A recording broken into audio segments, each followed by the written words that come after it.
pensez que le ski marocain n'est qu'une grande étendue de sable, préparez-vous à changer d'avis.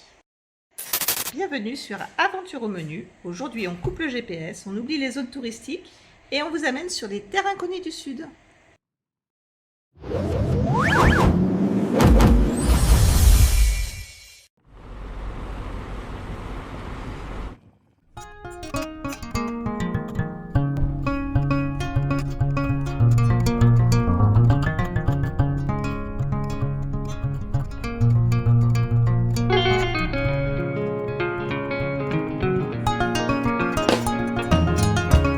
On est à côté de Tafraout et on est dans un site qui s'appelle les Rochers Peints.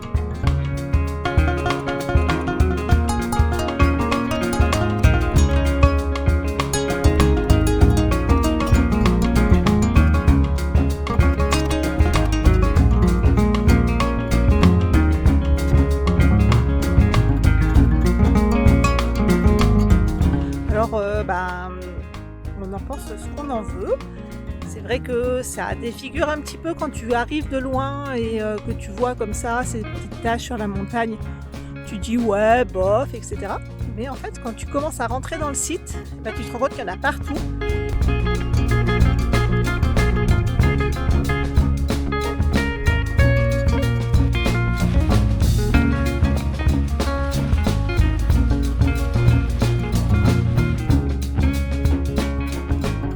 Ça te met en valeur quelque part la formation des rochers. Par exemple, ce rocher rouge qui est au-dessus de la montagne, c'est vraiment pour montrer qu'il est posé presque en équilibre sur le reste. Et il y en a plein qui sont comme ça, posés en équilibre, on s'en serait pas forcément rendu compte. Et là, en fait, l'artiste qui a fait ça, je pense, a dû vouloir signifier ce genre de choses, ou peut-être toute autre chose d'ailleurs, on ne peut pas trop savoir.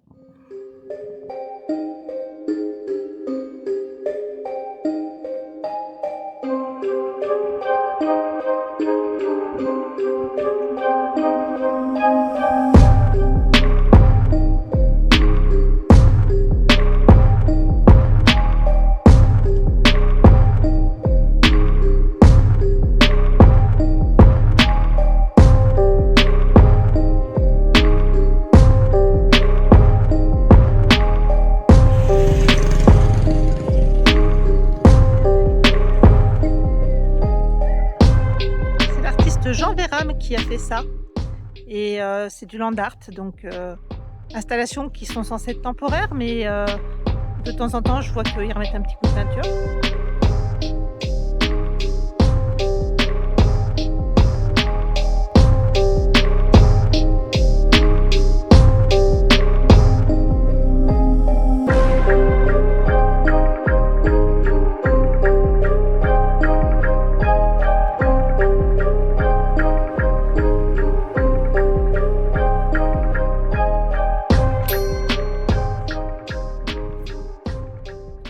Direction les gorges d'Aït Mansour. Hier, on a fait un joli petit spot au milieu du désert. Est-ce qu'on peut appeler ça le désert? Non, ça y ressemble, mais c'était pas vraiment le désert. Enfin, c'était un point d'intérêt, on va dire Maps, les Rochers Peints. Mais on a surtout trouvé un immense endroit, un immense espace avec plein de petites pistes super sympas et de quoi se poser et tout ça, c'était cool. Ouais, c'était vraiment sympa. On était à côté des Rochers Peints et il y avait un petit peu de monde. Il y avait quelques enfants qui gravissaient un petit peu les rochers, tout ça. Et par contre, le spot vraiment tranquille. On était vraiment au milieu de rien. Alors, et on avait quand même vue sur les rochers, donc c'était sympa. Une petite soirée bien cool, tranquille. Ouais.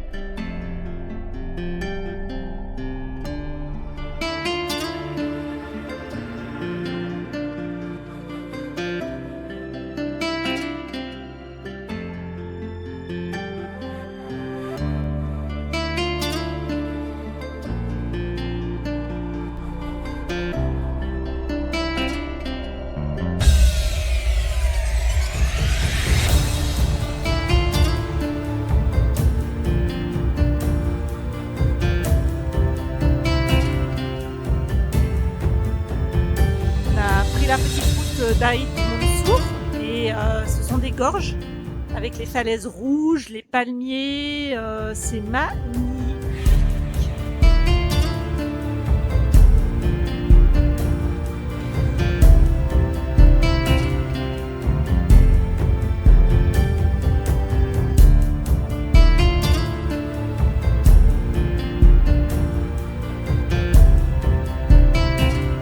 La route est incroyable, vraiment. Je crois que c'est le bijou depuis le début. Moi, c'est mon coup de cœur. Une toute petite route avec bordée de palmiers, de végétation, avec le cours d'eau qui est plutôt à sec en ce moment, mais au milieu des gorges, c'est magnifique, vraiment. C'est le petit truc du paradis qu'on imagine, à part qu'il n'y a pas l'eau bleue de la mer, mais sinon, c'est parfait. C'est chouette, hein. Ouais, trop beau.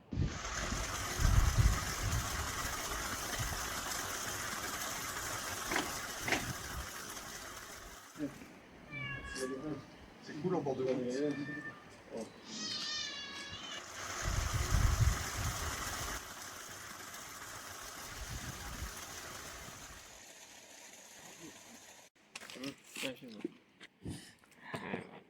Elles sont belles, hein. Merci.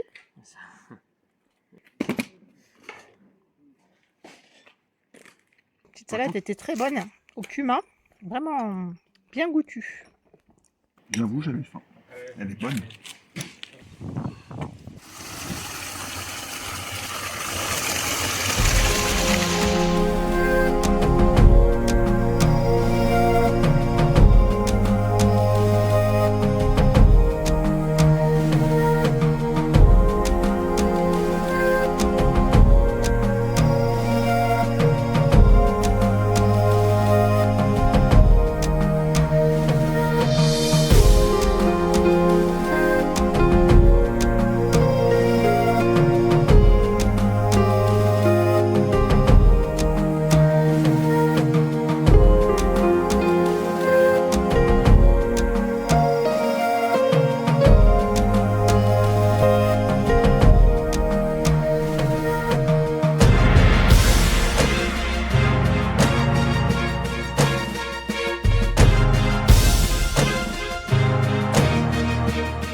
On est impressionné de la verticalité en fait des stries de la montagne et on doit se dire qu'il y a eu un énorme glissement de terrain, une espèce de collision entre les plaques parce que logiquement ces plaques elles devraient être à l'horizontale puisque c'est les couches de sédiments les unes au-dessus des autres et en fait là on retrouve des formes et même des dessins qui indique qu'il y a dû y avoir à un moment donné un gros crash et C'est incroyable.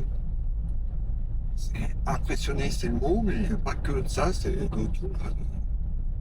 Et puis, à chaque virage, on découvre un nouveau paysage. en fait quand au CE2 on t'apprend la tectonique des plaques, quand on t'apprend les histoires de sédiments et tous ces trucs géographiques, mais t'en as rien à faire.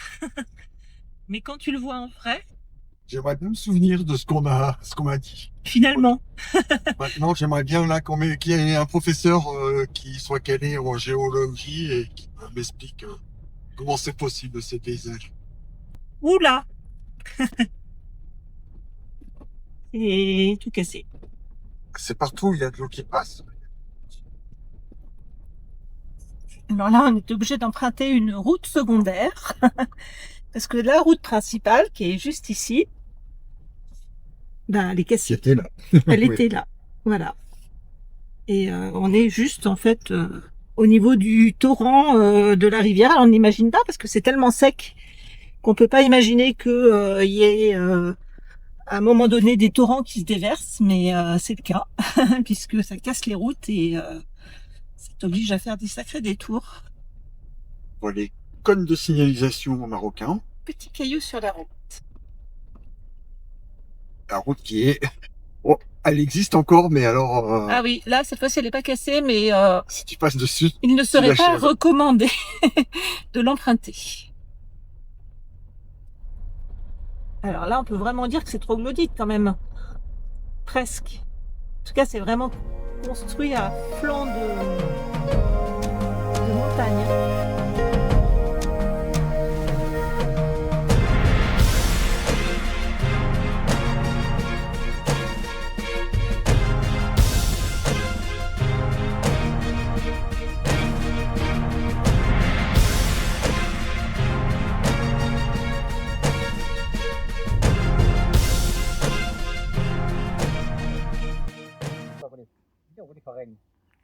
صور هذاك كيرمي ياك صور يا كيرمي ياك كيرمي هنيك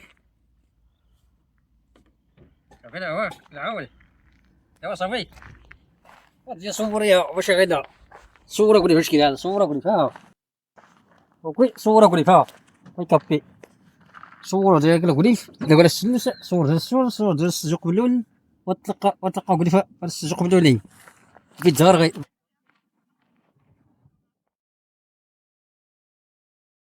Direction Tiznit. Après une petite nuit bien sympathique au bord des ruches, dans la montagne. Ah, j'ai encore oublié les clés, comme toujours. Et un petit réveil aussi sympa. Oui. Un petit peu On a eu mouvementé. la visite. Il y a un monsieur, c'est le monsieur de la ruche en bas, qui est venu nous voir. Mais c'était pas comme d'habitude. D'habitude, les gens ils passent et puis ils nous disent bonjour. Au pire, ils s'approchent, on discute 5 minutes. Mais lui, il est arrivé et directement, il nous a dit bonjour, mais en amazigh, hein, certainement, parce qu'on comprenait pas ce qu'il disait. Et puis du coup, il restait là, mais à 50 cm de nous, quoi. Alors du coup, on lui a dit, tu veux boire un café? Et alors il s'est installé et puis il est resté super longtemps à nous parler en amazigh, mais on comprenait pas ce qu'il disait. Mais il parlait beaucoup quand même. Et il a beaucoup parlé, effectivement, voilà. Donc c'était un réveil un petit peu bizarre. Mais voilà, donc là on repart parce qu'il fait déjà bien chaud du matin et on repart en direction de Tiznit et on va aller faire de l'essence, enfin acheter de l'essence. Oui. Et puis quoi d'autre? Et puis Du change. Voilà, du change et découvrir la ville aussi, on verra. Et puis certainement voir de très très beaux paysages en attendant, comme d'habitude. Et manger un tacos à la merguez. Ah, un tacos à merguez. Ok. Bon, eh ben on verra ça.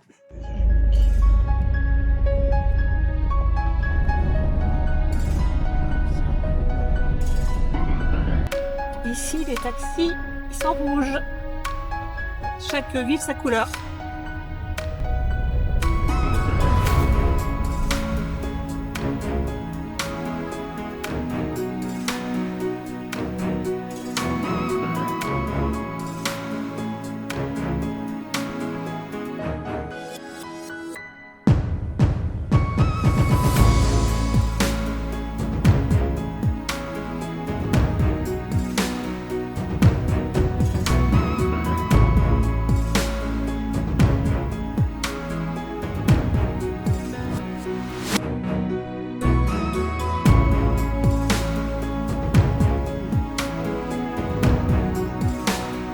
Mais pourquoi tu te promènes avec des couteaux dans la main?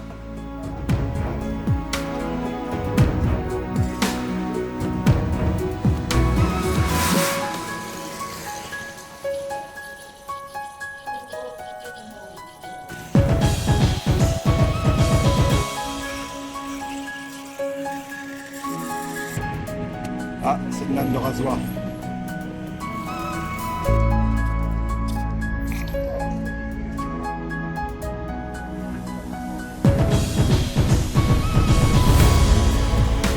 Alors les courses à Tiznit, c'était super sympa. François a pu faire aiguiser ses couteaux et l'intérêt c'est que là maintenant on est sur la route de la mer. Et comme il fait très chaud, et ben, ça va nous faire très très plaisir de pouvoir enfin aller faire un petit plouf.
Donc là, on voit que la ficoïde, elle pousse vraiment sur un sol très très sec.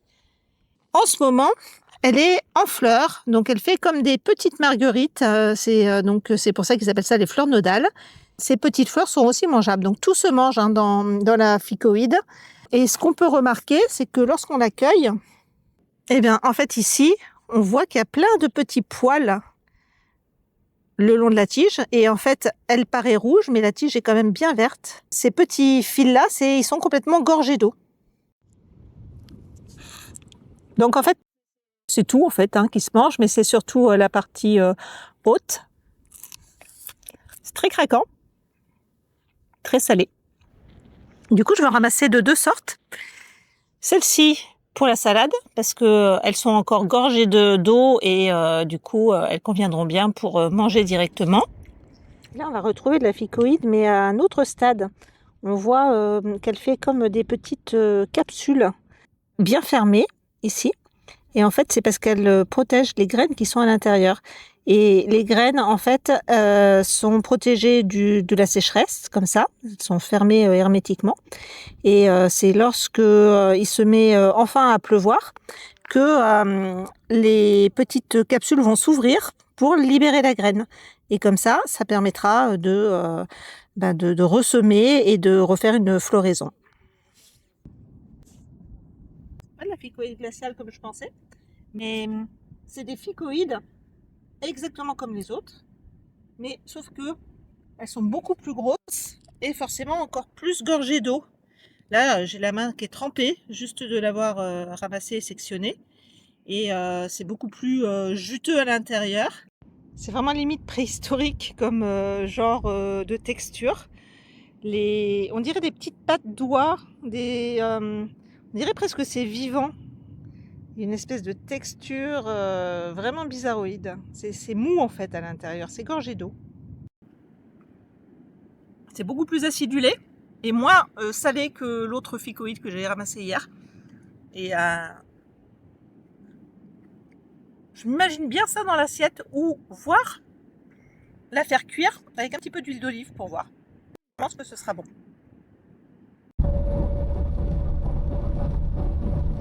Ça fait peur, hein? On est au milieu de rien. On longe la mer, mais là, ça fait, je sais pas, 20 km qu'on fait. On n'a pas vu une voiture, on s'est pas fait doubler, on n'a pas croisé. Il n'y a plus une habitation, ni le moindre petit truc. Il n'y a même pas une antenne de téléphone au loin, ce qui est la première fois que ça nous arrive. Pas de réseau, faut pas qu'on crève. Dans le désert, mais au bord de l'eau.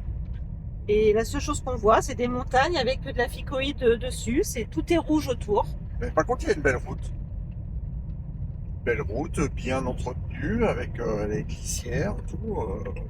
Mais rien. De toute façon, elle va forcément aller quelque part, cette route, sinon elle ne serait pas là. Bah, au bout d'un moment, elle s'arrête. Il doit bien au moins y avoir un village ou un truc. Je sais pas.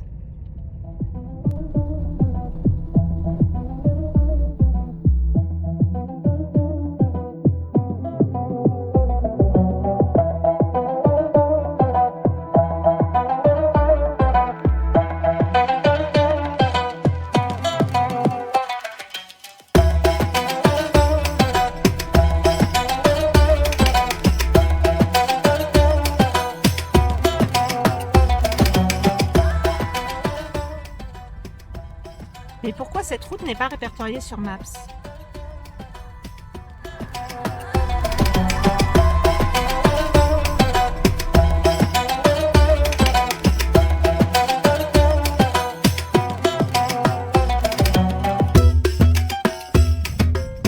Cette route, elle n'existe même pas. On est sur une route qui n'est pas sur Maps, et pourtant qui est magnifique, et qui est super bien entretenue, mais où il y a zéro population, zéro signe de vie, en fait, à part la route. Oui, elle n'est même pas répertoriée sur la carte. Non, on est vraiment direction plein sud le long de la côte, hein, et on voit rien on a l'impression d'être sur Mars, là. C'est tout rouge en plus, la planète rouge. Ça Tout est fait rouge. peur. Ouais, ça fait limite peur parce qu'on a zéro réseau, zéro. On a croisé personne depuis 2 heures. Et on ne sait pas où s'arrête cette route. Elle était censée s'arrêter bien avant. Comme elle continue, bah nous on continue. On va finir par se retrouver en Mauritanie, ça continue comme ça.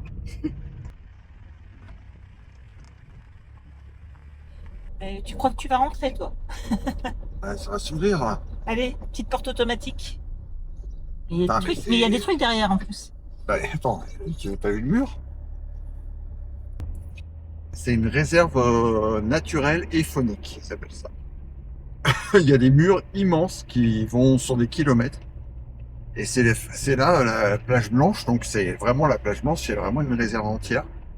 Et le site a l'air super bien aménagé, il y a quelques voitures devant, mais impossible de voir ce qui se passe à l'intérieur. Hop, Je pense on qu'il y a écoute des- pas mal le bruit des oiseaux. Oui, carrément. Donc il doit y avoir à la fois une diversité de faune et de flore, je pense, à l'intérieur qui doit être analysée par des scientifiques ou quelque chose comme ça. C'est ce qu'on imagine. Après, on Bah sait pas. ouais. On essaiera de trouver des renseignements là-dessus, mais je suis pas sûr qu'on trouve grand-chose. En tout cas, c'est pas sur Maps qu'on va trouver. Déjà, la route n'existe pas sur Maps. Il y a un seul avis sur Maps Avec le panneau. de cet endroit-là.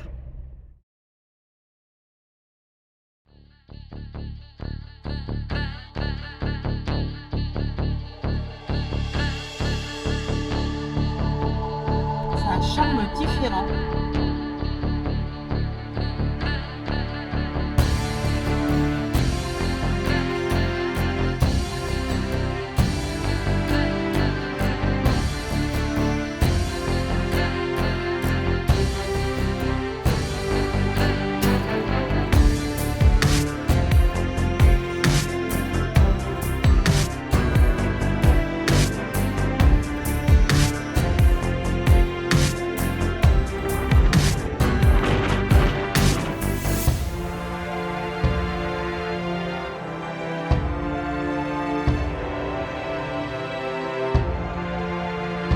C'est l'image que tu te fais du Maroc. Bon, alors dans cette vidéo, on avoue, on s'est carrément laissé porter. On savait plus trop où on allait, plus de réseau, route inconnue. Si ce road trip hors des sentiers battus vous a donné des envies, n'hésitez pas à nous envoyer un commentaire. On adore lire tous vos messages. Allez, on vous fait des gros bisous, prenez soin de vous. On se retrouve dimanche prochain à 14 h sur Aventure au menu pour la suite de notre aventure. Ciao!